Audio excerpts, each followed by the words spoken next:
नमस्कार, स्वागत है टीवी9 भारतवर्ष में आपका इस खास बुलेटिन में। आपके साथ मैं हूं सुमेरा खान। शुरुआत करते हैं इस वक्त की इस बुलेटिन की 25 बड़ी खबरों के साथ। शाहजहां शेख पर कोलकाता हाईकोर्ट का बड़ा आदेश। शाम 4:30 बजे तक शाहजहां को सीबीआई को सौंपे पुलिस। सीबीआई ने संदेश खाली केस में 3 अलग अलग दर्ज की एफआईआर। 2 एफआईआर अज्ञात लोगों के खिलाफ की गई दर्ज, एक शाहजहां शेख के खिलाफ दर्ज की गई। टीवी9 भारतवर्ष पर संदेश खाली की महिलाओं ने बयां किया अपना डर। शाहजहां की गिरफ्तारी के बावजूद महिलाओं में दिखा खौफ। बोली, बड़ी मछलियां अब भी बाहर। बंगाल के बारासात में पीएम मोदी ने रोड शो किया। रास्ते पर दोनों तरफ खड़े लोगों ने पीएम का फूल बरसाकर स्वागत किया और पीएम ने लोगों का अभिवादन स्वीकार किया। पीएम मोदी ने ममता सरकार पर साधा निशाना। बोले, संदेश खाली में जो हुआ वो बेहद शर्मनाक। टीएमसी के राज में महिलाओं पर हो रहा है अत्याचार। महिलाओं की सुरक्षा मोदी की गारंटी।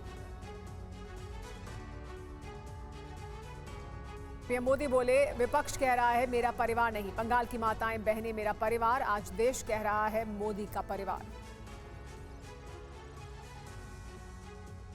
संदेश खाली घटना पर ममता सरकार पर भड़की केंद्रीय मंत्री हरदीप पुरी। बोले, पुलिस का रवैया पक्षपातपूर्ण। आरोपी शाहजहां को संरक्षण दे रही है ममता सरकार। पीएम मोदी ने संदेश खाली की पीड़ित महिलाओं से की मुलाकात। 5 महिलाओं ने पीएम को बताया अपना दर्द। सीएम ममता ने आशा और आंगनबाड़ी कार्यकर्ताओं की सैलरी 750 रुपए बढ़ाई। आंगनबाड़ी हेल्पर्स का वेतन भी 500 रुपए बढ़ाया। ममता बनर्जी का बीजेपी पर बड़ा हमला। कहा, बंगाल को बदनाम करने की कोशिश। ईडी सीबीआई को बीजेपी भेज रही है। हम निष्पक्ष चुनाव चाहते हैं। लोकसभा के लिए कांग्रेस का घोषणा पत्र तैयार। सीडब्ल्यूसी से पारित होने के बाद जारी होगा मैनिफेस्टो। रोजगार, महंगाई और सामाजिक न्याय पर खास फोकस। मध्य प्रदेश के बदनावर में आज राहुल गांधी खड़गे की रैली। युवा और बेरोजगारों के लिए 10 सूत्री वादे का करेंगे ऐलान। लोकसभा चुनाव से पहले टीएमसी को बड़ा झटका। बीजेपी में शामिल होंगे तापस रॉय। ममता सरकार को राहत नहीं मिलने पर बीजेपी का हमला। अमित मालवीय ने सोशल मीडिया एक्स पर लिखा, शाहजहां शेख को बचाने के लिए अब ममता बनर्जी क्या करेंगी। आज बिहार के बेतिया जाएंगे पीएम मोदी। जनसभा को करेंगे संबोधित। कई विकास की परियोजनाओं को देंगे सौगात। पीएम मोदी ने कोलकाता में देश की पहली अंडर वाटर मेट्रो का किया उद्घाटन। हुगली नदी के नीचे 80 किलोमीटर की रफ्तार से दौड़ेगी ट्रेन। देश को 15,400 करोड़ की योजनाओं की दी सौगात।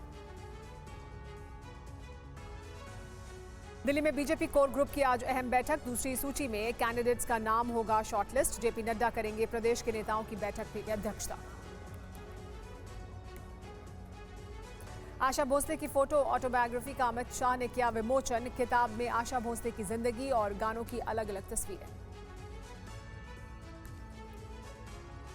आज शाम दिल्ली में बीजेपी के शीर्ष नेताओं से मिलेंगे नीतीश कुमार। सीट शेयरिंग और लोकसभा उम्मीदवारों के नाम पर होगी चर्चा। जेपी नड्डा के घर बीजेपी के सहयोगी दलों के नेता भी रहेंगे मौजूद। लोकसभा चुनाव से पहले छिंदवाड़ा में कांग्रेस को झटका। नगर निगम के 7 पार्षदों ने थामा बीजेपी का दामन। सीएम मोहन यादव की मौजूदगी में बीजेपी में हुए शामिल। यूपी पुलिस भर्ती बोर्ड पेपर लीक कांड में एसटीएफ ने 6 लोगों को किया गिरफ्तार। आरोपियों के पास से आंसर शीट, 8 मोबाइल और 1 कार भी बरामद। समाजवादी पार्टी के विधायकों की आज बैठक। एमएलसी चुनाव को लेकर होगी चर्चा। 21 मार्च को विधान परिषद की 13 सीटों पर होगी वोटिंग। पंजाब से नौकरी पाने के चक्कर में टूरिस्ट वीजा से रूस गए 2 युवकों के साथ फर्जीवाड़ा। रूसी सेना ने जबरन भर्ती कर यूक्रेन के खिलाफ लड़ने के लिए भेजा। परिजनों ने लगाई मदद की गुहार। गाजियाबाद में नकली दवाइयों की एक फैक्ट्री का पर्दाफाश। 1 करोड़ 10 लाख की नकली दवाइयां जब्त। एक गिरफ्तार। छानबीन में जुटी पुलिस।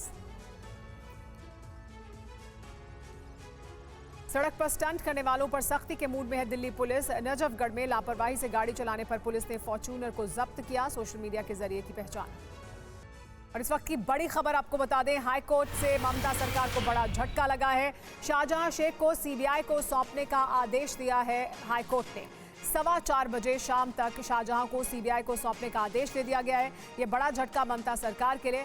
शाहजहां शेख को अब सीबीआई को शाम 4:15 तक यानी 4:15 बजे तक सौंपना ही होगा।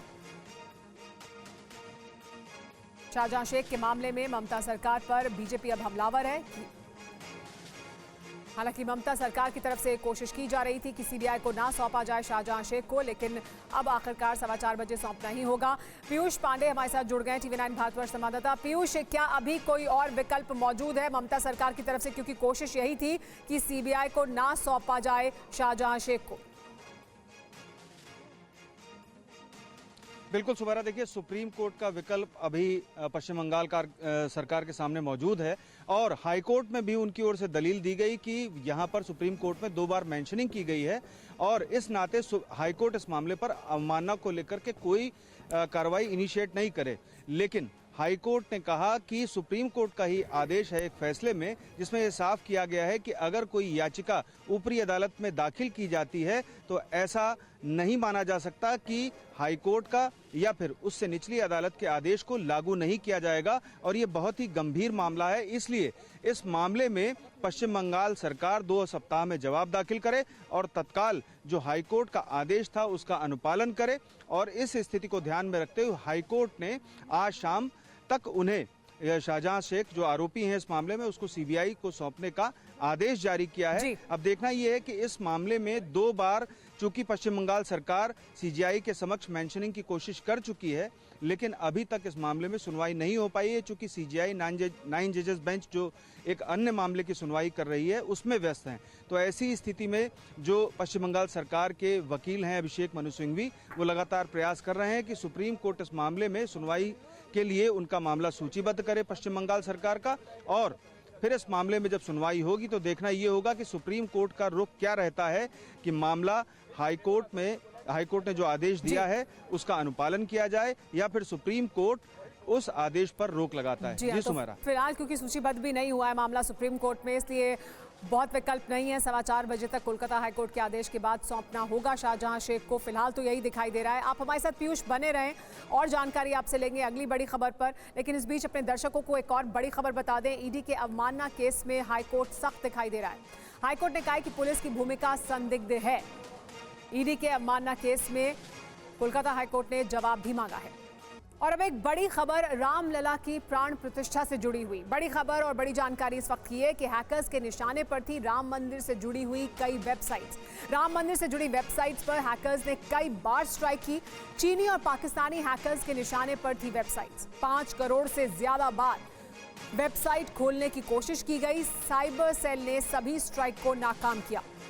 1-2 बार नहीं, 5 करोड़ बार वेबसाइट को खोलने की कोशिश किया गया, जिसमें चीनी और पाकिस्तानी हैकर्स शामिल थे।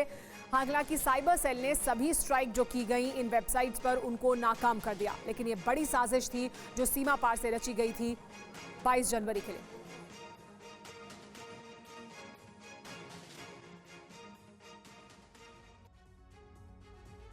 और आइए अब देखते हैं कि पूरी साजिश दरअसल क्या थी। राम मंदिर प्राण प्रतिष्ठा, हैकर्स की साजिश को नाकाम कर दिया गया।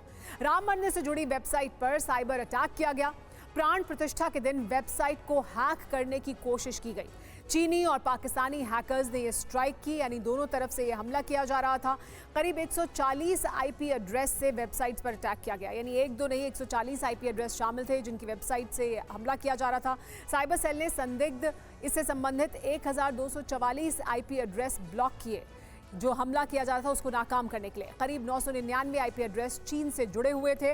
वेबसाइट खोलने के लिए 1-2 बार नहीं 5 करोड़ से ज्यादा बार कोशिश की गई, यानी इतनी बार स्ट्राइक करने की कोशिश हुई। 15 मिनट के अंदर 5 करोड़ से ज्यादा बार कोशिश की गई हैक करने की। साइबर सेल ने सभी हमलों को नाकाम कर दिया और चिन्हित किया कि ये ज्यादातर हैकर्स चीन और पाकिस्तान से जुड़े हुए थे। लेकिन हैकर्स की मंशा क्या थी, ये है बड़ा सवाल। राम मंदिर की वेबसाइट को हैक करना उनकी एक बड़ी मंशा थी, लेकिन उसके साथ साथ इंफ्रास्ट्रक्चर को निशाना बनाना भी एक बड़ा उद्देश्य था। प्रसार भारती के इंफ्रास्ट्रक्चर पर हमला करना एक मकसद था। इसके अलावा हैदराबाद में कई लोकेशन से ऑपरेट किया जा रहा था। जो ये पूरा मामला था उसको लेकर जो साजिश थी, ये जानकारी सामने आई है। वेबसाइट पर ज़्यादा ट्रैफिक भेजना इसके ज़रिए किया जा रहा था। ज़्यादा ट्रैफिक से वेबसाइट पहुंच से बाहर हो जाती है, यानी कोशिश ये थी कि 15 मिनट में ज़्यादा से ज़्यादा बार स्ट्राइक की जाए, वेबसाइट को खोलने की कोशिश की जाए ताकि फिर वो काम ना करे। 15 मिनट में 5 करोड़ बार साइबर अटैक किया गया। साइबर अटैक की आशंका पहले से थी और इस वजह से इसके लिए पहले से तैयार थे। सरकार ने सभी हमलों को हालांकि नाकाम कर दिया, लेकिन कोशिश यही थी, जो साजिश करता थे, जो हैकर्स थे, कि वो किसी तरह से नुकसान पहुंचाएं। हमारे साथ पीयूष पांडे बने हुए इस पर और ज़्यादा जानकारी के लिए। पीयूष, अपने आप में एक बड़ी स्ट्राइक थी ये, इसमें बड़ी तादाद में हैकर्स शामिल थे, जो जानकारी निकलकर सामने आ रही है, लेकिन उन सब हमलों को, उस पूरे अटैक को नाकाम किया गया। तो ये जो सफलता हासिल हुई नाकाम करने की, वो कैसे हासिल हुई? बिल्कुल सुमेरा, देखिए टेलीकॉम सिक्योरिटी ऑपरेशन सेंटर ने लगातार 250 से ज़्यादा आईपी एड्रेस और 2200 से ज़्यादा जो टोटल आईपी एड्रेस थे वेबसाइट से जुड़े हुए, जो इंफ्रास्ट्रक्चर के थे उत्तर प्रदेश के और राम मंदिर से जुड़े हुए, इसके अलावा राम मंदिर की मेन वेबसाइट थी और प्रसार भारती की जो वेबसाइट थी, उन सब पर लगातार मॉनिटरिंग जारी रखी थी। और यही वजह थी कि पहले हमले पर उन्होंने जो 140 जो आईपी एड्रेस मिले थे उनको तत्काल ब्लॉक किया और वो पूरी तरह से कंप्रोमाइज्ड थे। और इसके बाद 21 जनवरी को फिर 1250 से ज़्यादा आईपी एड्रेस ऐसे आइडेंटिफाइड किए गए जिनको तत्काल ब्लॉक करने का आदेश सिक्योरिटी सेंटर ने जारी किया और उन्हें तत्काल ब्लॉक किया गया। इसके अलावा ये जानकारी सामने आई है कि 900 से ज़्यादा जो आईपी एड्रेस थे वो चीन से जुड़े हुए थे और इनकी लोकेशन लगातार ट्रैक की जा रही थी। तो इनमें से ज़्यादातर हैदराबाद की लोकेशन पर सामने निकल कर आए और उसके साथ ही जो जांच अभी इस मामले में जारी है, चूंकि तो एक स्थिति स्पष्ट हो रही है कि जो पूरा सिस्टम था उसको कोलैप्स करने की कोशिश की जा रही थी और इस कोशिश को पूरी तरह से साइबर सेल ने और जो सिक्योरिटी सिस्टम सेंटर बनाया गया था उसने पूरी तरह से नाकाम कर दिया। मंशा ये थी कि किसी भी तरह से जो प्रसार किया जा रहा है राम मंदिर के उद्घाटन का, उसको पूरी तरह से नाकाम कर दिया जाए। लेकिन जो वेबसाइट्स हैं और जो सोशल मीडिया है उसमें इस प्रयास को नाकाम करने के लिए जो सिक्योरिटी सेंटर था और साइबर सेल था उसने पूरी सफलता हासिल की। जहां तक रहा ये बड़ी बात है पीयूष की, तो मंशा यही थी, मंशा जाहिर सी बात यही थी कि किसी भी तरह से सुर्खियां बटोरें, उस पूरी व्यवस्था को, जो वेबसाइट्स हैं उनको हैक करें और व्यवधान पैदा करें जो 22 जनवरी का कार्यक्रम था उसके बीच में। लेकिन पीयूष, बहुत शुक्रिया इस तमाम जानकारी का। बड़ी बात यह है कि 5 करोड़ बार कोशिश की गई लेकिन उसे असफल बना दिया गया। इस बीच रुक करते हैं अगली बड़ी खबर का। बात राजस्थान पुलिस भर्ती परीक्षा में जो जानकारी निकलकर सामने आ रही है उससे जुड़ी हुई। इस वक्त की बड़ी जानकारी ये है राजस्थान पुलिस भर्ती परीक्षा से जुड़ी हुई कि गिरफ्तार 14 अभ्यर्थियों में एक डीएसपी का बेटा भी शामिल है। नागौर के डिप्टी एसपी का बेटा है करणपाल। एसआई भर्ती में करणपाल की 22वीं रैंक थी। बेटे की गिरफ्तारी के बाद से छुट्टी पर हैं डिप्टी एसपी। तो देखिए, एसआई भर्ती में करणपाल की ये 22वीं रैंक के बाद ये जानकारी निकलकर सामने आई है। बेटे की गिरफ्तारी के बाद से छुट्टी पर हैं डिप्टी एसपी। लेकिन Rajasthan sub inspector paper leak में एक्शन जारी है। क्या कुछ हुआ है अभी तक आपको बता दें। हिरासत में है परीक्षा का टॉपर। इसके अलावा परीक्षा के टॉपर को हिरासत में लेने के अलावा 15 ट्रेनी सब इंस्पेक्टर से पूछताछ की जा रही है ताकि पता लगाया जा सके इसके जो मास्टरमाइंड है वहां तक पहुंचे। एसओजी ने आरोपियों को ट्रेनिंग के दौरान पकड़ा। जब ट्रेनिंग चल रही थी उसके दौरान इन्हें पकड़ा गया। आरोपी किशनगढ़ जयपुर अकादमी में थे और वहां से इनको पकड़ा गया। एक महिला सब इंस्पेक्टर को भी गिरफ्तार किया गया और इनसे भी पूछताछ की जा रही है ताकि इस पूरे मामले के जो मास्टरमाइंड है वहां तक पहुंचा जा सके। लेकिन तेजी से एक्शन लिया गया है इस पूरे मामले में। राजस्थान पेपर लीक की लेकिन टाइमलाइन क्या है वो भी आपको बता दें कि यानी किस तरह से किया गया था, ये जो साजिश पूरी थी वो किस तरह से की गई थी। राजस्थान पेपर लीक की टाइमलाइन ये है कि 2021 में पूरे राज्य में परीक्षा कराई गई थी। आरपीएससी ने परीक्षा को आयोजित किया था। शिकायत के बाद एसओजी की जांच घोषित की गई। एसओजी इसकी जांच करेगी। जांच में सॉल्वर गैंग का नाम सामने आया कि इसमें एक सॉल्वर गैंग शामिल है। पेपर आउट कर उत्तर बनाए गए थे, आंसर शीट बनाई गई थी। गलत तरीके से सब इंस्पेक्टर की भर्ती हुई थी। पैसे देकर प्लाटून प्लाटून कमांडर की भर्ती भी हुई। इसके अलावा ट्रेनी सब इंस्पेक्टर से पूछताछ से तमाम जानकारी निकलकर सामने आई। शुरुआती जांच के बाद FIR दर्ज की गई और अब गिरफ्तारी भी की गई है। इस पर और ज्यादा जानकारी के लिए हमारे साथ ध्वज आर्या जुड़ गए हैं, उनसे बात करते हैं। ध्वज, अब इस मामले में कई गिरफ्तारियां हुई हैं, DSP का बेटा भी इसमें शामिल है, यानी काफी ऊपर तक लोग इस पूरे मामले में शामिल थे। क्या कुछ जानकारी निकलकर सामने आई है पूछताछ के बाद? देखिए, निश्चित तौर पर 14 जो कि ट्रेनी सब इंस्पेक्टर हैं उन्हें जो है गिरफ्तारी शो कर दिया गया है और कुछ ही देर में जो मेरे पीछे कोर्ट देख रहे हैं इस कोर्ट में उन्हें पेश किया जाएगा और जाहिर सी बात है कि SOG है 4 से 5 दिन का रिमांड लेगी और इस पूरे गैंग के पीछे जो 3 लोग और जो कि इसके मास्टरमाइंड बताए जा रहे हैं जिन्होंने इस पूरी पटकथा को लिखा था और जो राजधानी जयपुर के एक स्कूल से ये जो पूरा जो लीक हुआ था पेपर उसका जो पूरा जो स्कूल का सुपरिटेंडेंट था उससे भी पूछताछ की जा रही। तो फिलहाल इन 14 आरोपियों को रिमांड पर लिया जाएगा यहाँ कोर्ट में पेश करने के बाद में और उनसे पूछताछ की जाएगी। लेकिन सबसे बड़ी बात और इम्पोर्टेंट बात ये है कि ये जो आरोपी जो कि पकड़े गए उनमें एक टॉपर था और एक महिला अभ्यर्थी थी और एक DSP का बेटा भी था, यानी कि जो पुलिस के बड़े आला अधिकारी भी इसके अंदर शामिल हैं। इस पूरे खेल के अंदर जो नकल का खेल चल रहा था इसके अंदर जो पुलिस के आला अधिकारियों के भी जो है मिलीभगत सामने आ रही है। नागौर के डिप्टी SP हैं ओम प्रकाश गोदारा, उनका बेटा जो कि कंवरपाल गोदारा जो अभी SOG की गिरफ्त में है, इससे भी पूछताछ की जा रही है और जब से उनका बेटा गिरफ्तार हुआ है तब से वो छुट्टी पर चले गए हैं।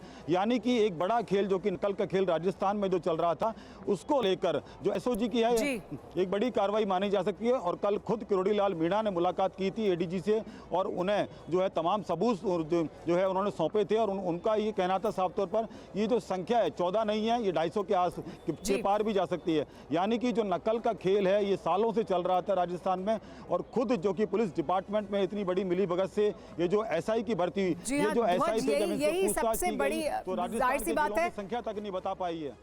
ये अभी तक ये बड़ी बात है और बड़ी परत दर परत जानकारी निकलकर सामने आ रही है। लेकिन पुलिस के आला अधिकारी और उनका शामिल होना, उनके बेटे की गिरफ्तारी होना अपने आप में कई सवाल खड़े करते हैं कि आखिर कहां तक लोग इसमें मिले हुए हैं। बहुत शुक्रिया हमारे साथ जुड़ने के लिए, तमाम जानकारी देने के लिए। रुक करते हैं एक और पेपर लीक मामले की से जुड़ी हुई खबर आपको बताते हैं। पेपर लीक मामले में उत्तर प्रदेश में UP STF को बड़ी सफलता मिली है। पेपर लीक गिरोह के सरगना समेत 6 आरोपियों को गिरफ्तार किया गया है। मेरठ के कंकर खेड़ा से हुई है सभी आरोपियों की गिरफ्तारी। आरोपियों से 18 फरवरी की परीक्षा का आंसर शीट भी बरामद किया गया है। ये बड़ी सफलता जो UP में मिली है STF को। आरोपियों के पास से 18 फरवरी को जो भर्ती परीक्षा हुई थी उसकी आंसर शीट भी बरामद की गई है। ये सभी गिरफ्तारियां मेरठ के कंकर खेड़ा से की गई हैं। 6 लोगों को गिरफ्तार किया गया है, 6 आरोपी हैं। लेकिन ये बड़ी सफलता जो UP STF को मिली, इस पूरे मामले में जो अभ्यर्थी थे उन्होंने काफ़ी प्रदर्शन किया था, जिसके बाद इस पूरे मामले में STF का गठन किया गया जांच करने के लिए। जांच के दौरान जो जानकारी निकलकर सामने आई उसके बाद इन 6 आरोपियों को गिरफ्तार किया गया। और अब बात राजनीति की। दिल्ली में BJP कोर ग्रुप की आज अहम बैठक है। दूसरी सूची में कैंडिडेट्स का नाम होगा शॉर्टलिस्ट। JP नड्डा करेंगे प्रदेश के नेताओं की बैठक की अध्यक्षता भी। तेलंगाना, कर्नाटक, हरियाणा, महाराष्ट्र की बैठक भी होगी, यानी इन राज्यों में, क्योंकि इसमें जो साथी पार्टियां हैं जो NDA का हिस्सा हैं वो भी शामिल हैं, तो उन राज्यों की भी अब बैठक होगी और उनके बारे में भी बात होगी। महाराष्ट्र, तमिलनाडु समेत कुछ और राज्यों की भी बैठक संभव है, यानी राज्यों की बैठक भी होगी। JP नड्डा इसमें मौजूद रहेंगे, अध्यक्षता करेंगे। लेकिन इसके अलावा बड़ी बात यह कि कोर ग्रुप की बैठक होगी और दूसरी सूची में जो कैंडिडेट्स हैं उनका नाम फाइनल हो सकता है और वो फिर जानकारी निकलकर सामने आ सकती है।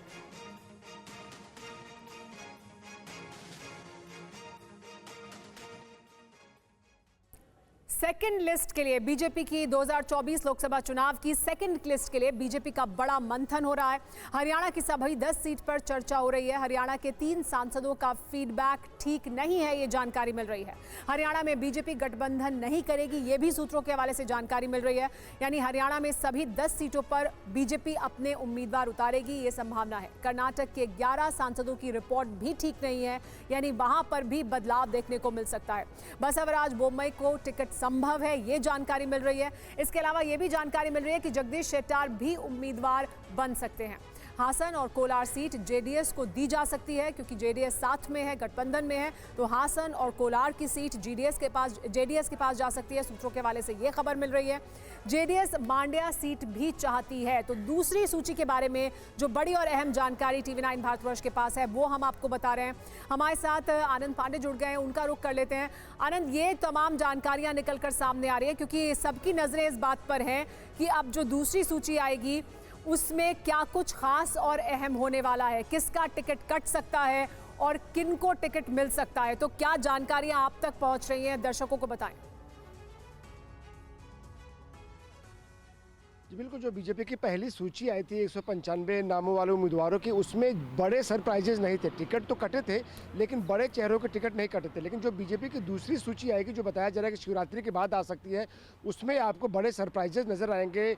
उत्तर प्रदेश की बात करें तो वहाँ से नज़र आएंगे, महाराष्ट्र से, कर्नाटक से और उड़ीसा से, और साथ ही साथ हरियाणा से। इन राज्यों से आपको बड़े सरप्राइजेज नज़र आएंगे, जिसमें से कई बड़े चेहरे हैं, उनके टिकट कट सकते हैं। और जो आज कोर ग्रुप की बैठक होनी है, इस कोर ग्रुप की अध्यक्षता बीजेपी अध्यक्ष JP नड्डा करेंगे और उनके साथ गृह मंत्री अमित शाह भी मौजूद रहेंगे। ये बैठक जो है शाम 6 बजे के बाद शुरू होगी।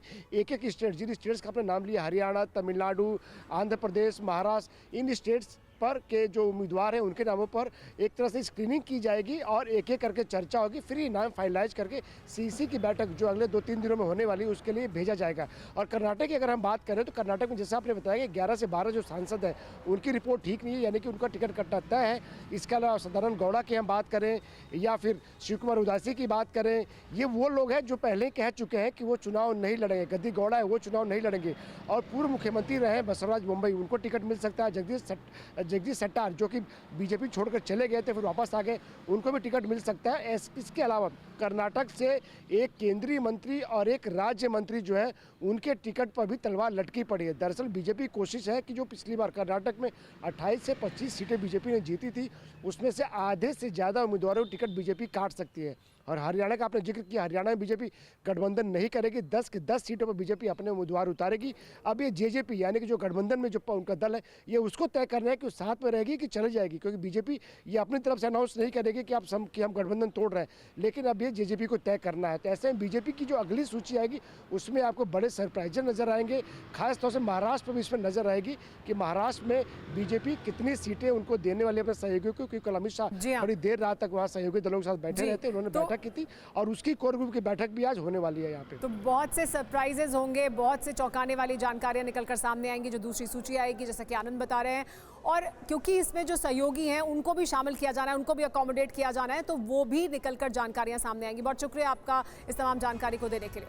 लेकिन अब बात करते हैं कांग्रेस पार्टी की। लोकसभा के लिए कांग्रेस पार्टी का घोषणा पत्र भी तैयार हो गया है। कांग्रेस वर्किंग कमेटी से पारित होने के बाद ये मैनिफेस्टो जारी कर दिया जाएगा।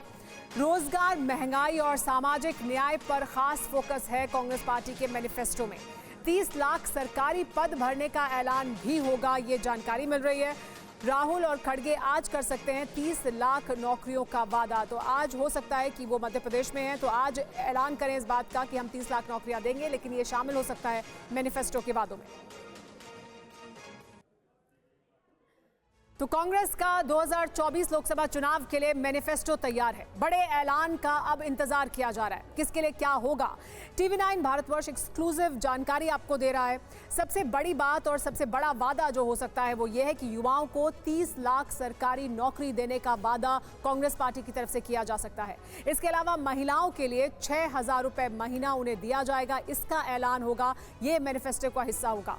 केंद्रीय नौकरियों में 33% आरक्षण भी महिलाओं को दिया जाएगा, इसका ऐलान भी होगा मैनिफेस्टो में, यानी ये भी मैनिफेस्टो का हिस्सा हो सकता है। TV9 भारतवर्ष आपको ये एक्सक्लूसिव जानकारी दे रहा है कि 2024 के लोकसभा चुनाव के लिए कांग्रेस पार्टी क्या वादे कर रही है। गरीबों के लिए 72,000 प्रति साल उन्हें दिया जा सकता है, यानी 72,000 एक साल में उनको मिलेगा। गरीबों के लिए ये हो सकता है। OBC के लिए जाति जनगणना एक बड़ा वादा कांग्रेस पार्टी की तरफ से जो राहुल गांधी पिछले काफी समय से करते आ रहे हैं, वो मैनिफेस्टो का हिस्सा होगा। मुस्लिम समाज के लिए सच्चर कमेटी की सिफारिशों को लागू करना भी शामिल होगा। मैनिफेस्टो के ये तमाम अहम बिंदु हैं जो TV9 भारतवर्ष के पास एक्सक्लूसिव जानकारी है। कांग्रेस घोषणा पत्र TV9 भारतवर्ष एक्सक्लूसिव आपको जानकारी दे रहा है, यानी क्या क्या योजनाएं हो सकती हैं। तो देखिए, ये हैं वो बड़ी योजनाएं, ये हैं वो बड़े हिस्से जो होंगे कांग्रेस वर्किंग कमेटी की तरफ से पारित होने के बाद मैनिफेस्टो में।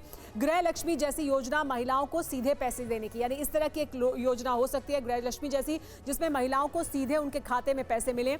अग्निवीर योजना बंद करना एक बड़ा वादा होगा और पुरानी भर्ती स्कीम, जो सेना में भर्ती स्कीम थी पुरानी, उसे एक बार फिर शुरू किया जाएगा। ये बड़ा ऐलान होगा, मैनिफेस्टो का हिस्सा होगा कांग्रेस पार्टी का। एमएसपी की गारंटी, क्योंकि इस मुद्दे पर वो किसानों के साथ लगातार खड़े रहे हैं।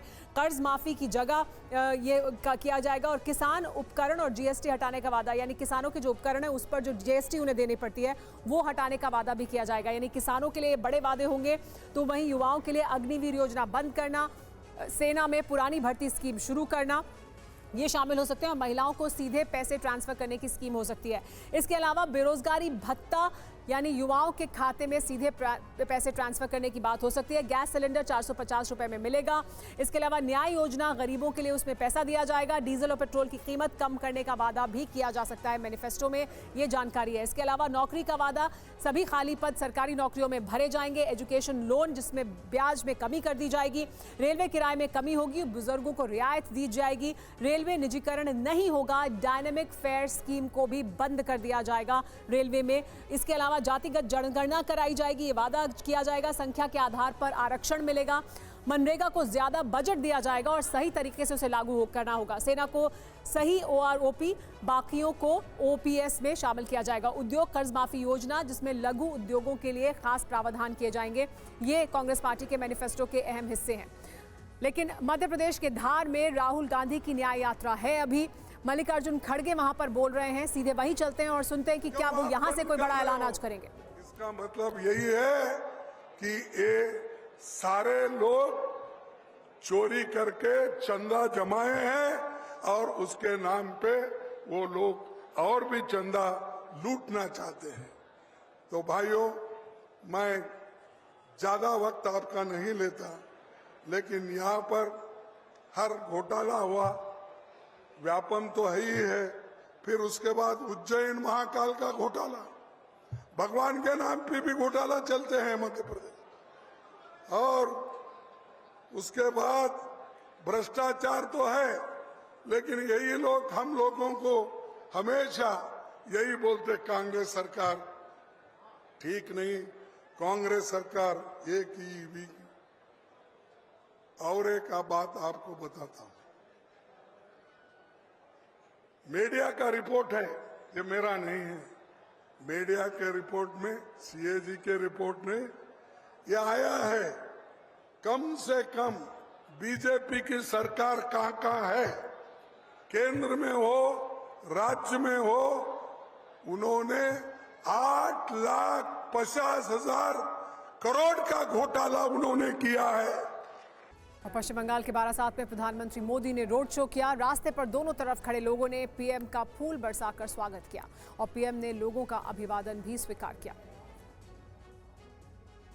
ये तस्वीरें देखिए, ये पश्चिम बंगाल के बारासात की तस्वीरें हैं। यहाँ पर प्रधानमंत्री नरेंद्र मोदी ने रोड शो किया। ये प्रधानमंत्री की तरफ से जारी किया गया वीडियो है, जिसमें बारासात पश्चिम बंगाल में जब वो रोड शो कर रहे थे उस वक्त किस तरह से लोग सड़क के दोनों ओर खड़े थे, फूल बरसाकर उनका स्वागत किया और प्रधानमंत्री ने कैसे उनके अभिवादन को स्वीकार किया।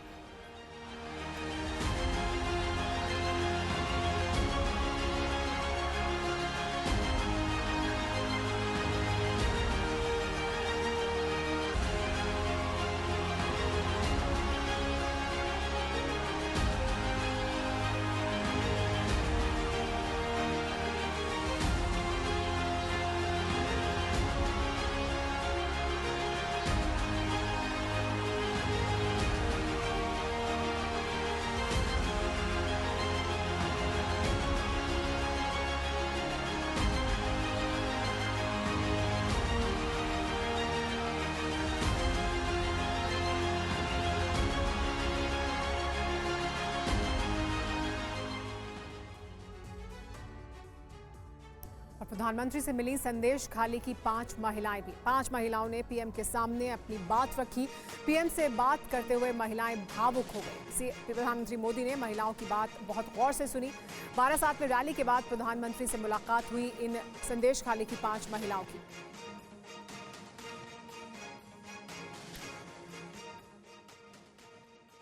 संदेश खाली के लोग बड़ा आरोप लगा रहे हैं। संदेश खाली के लोग ये कह रहे हैं कि पुलिस ने हमको रोका, यानी प्रधानमंत्री से मुलाकात करने के लिए रोका गया।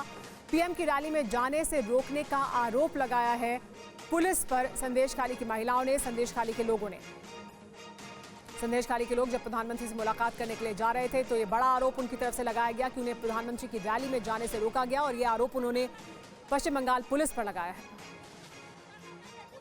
বন্ধ হয়ে গেছে মিটিং, রাস্তায় আটকে দিয়েছিল 3 জায়গায়, আমাদের আসতে সময় লেট হয়ে গেছে, আর দেখা হয়নি। আমাদের খুব দুঃখিত। আমরা চাইছি যে মোদিজি আমাদের সন্দেশখালীতে যাক, আমাদের প্রচুর মহিলাদের অভিযোগ আছে, আমরা চাই সন্দেশখালীতে একটু আসে, কিন্তু দেখা হলো না এই সময়।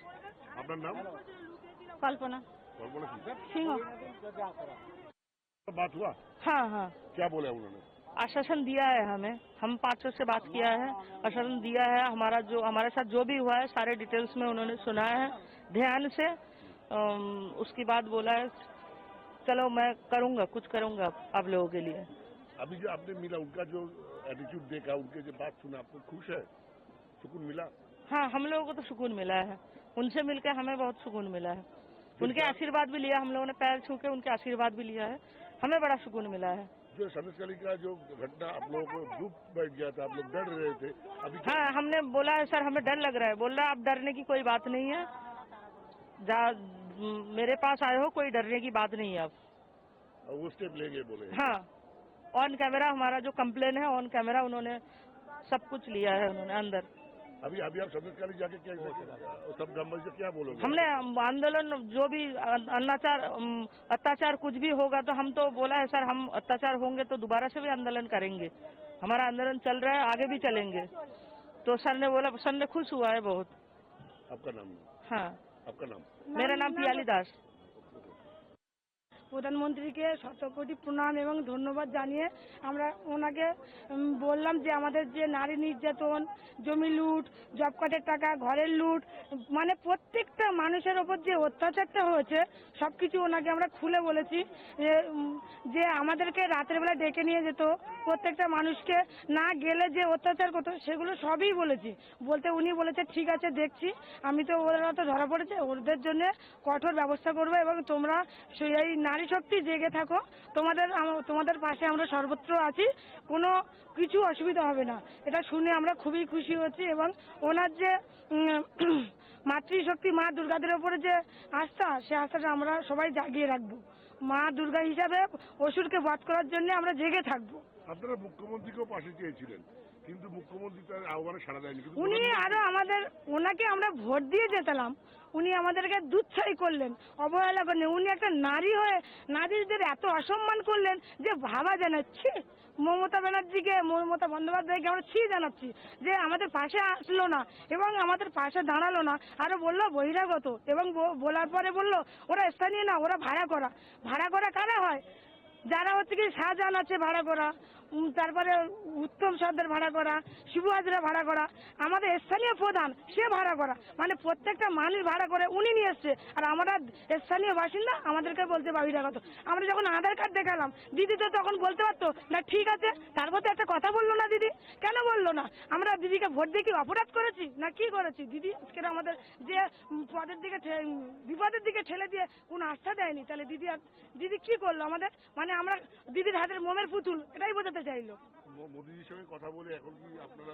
অবশ্যই মোদিজির সঙ্গে কথা বলে আমার ভালো লাগলো এবং উনি বলেছে আমাদের সব ব্যবস্থা করবে, ভালোভাবে সবকিছুই সুরক্ষিত করবে, আরো আমাদের ফোর্স বাড়িয়ে দেবে। আমরা বলেছি কেন্দ্র বাহিনী দেন, রাজ্য সরকারের উপর কোনো ভরসা নেই, আমাদের কোনো আস্থা নেই। আমাদের এত তোমাদের উপর অত্যাচার হয়েছে, তোমরা বারবার প্রতিবাদ করেছো, তারপরে আজকে এই যে দেখা হলো প্রধানমন্ত্রী आपने सुना उन महिलाओं को जिन्होंने मुलाकात की प्रधानमंत्री नरेंद्र मोदी से और संदेश खाली में उनके साथ क्या कुछ हुआ वो बताया। लेकिन इस बीच बीजेपी पर सीएम ममता बनर्जी ने हमला बोला है। हमारे धैर्य को कमजोरी ना समझे, कहा ममता बनर्जी ने। बंगाल की छवि खराब की जा रही है, ये बड़ा आरोप लगाया बीजेपी पर पश्चिम बंगाल की मुख्यमंत्री ममता बनर्जी ने। लेकिन साथ ही उन्होंने ये भी कहा कि हमारे धैर्य को हमारी कमजोरी ना समझे, बंगाल की छवि खराब की जा रही है। জমায় আপনাদের সমবেত স্লোগান, আপনাদের সমবেত শপথ যেন বাংলাকে আরো এগিয়ে নিয়ে যায়। বাংলাকে যেভাবে লাঞ্ছনা করা হচ্ছে, গরিব মানুষকে বঞ্চনা করা হচ্ছে, রাস্তার টাকা বন্ধ করে দেওয়া হয়েছে, বাড়ির টাকা বন্ধ করে দেওয়া হয়েছে, 100 দিনের টাকা বন্ধ করে দেওয়া হয়েছে, স্বাস্থ্য কর্মসূচির টাকা বন্ধ করে দেওয়া হয়েছে, এরকম প্রচুর টাকা বিভিন্ন জায়গায় বন্ধ করে দেওয়া হচ্ছে। এবং বাংলাকে একটা বিকৃত সংস্কৃতি তৈরি করে, যে সংস্কৃতি বাংলা কোনোদিনই মানে না। বাংলা হচ্ছে cultural capital of India. Bangla সব সংস্কৃতিকে সম্মান জানায়, কিন্তু বাংলা একটা কথা বলে, ধর্ম যার যার আপনার, উৎসব কিন্তু সবার।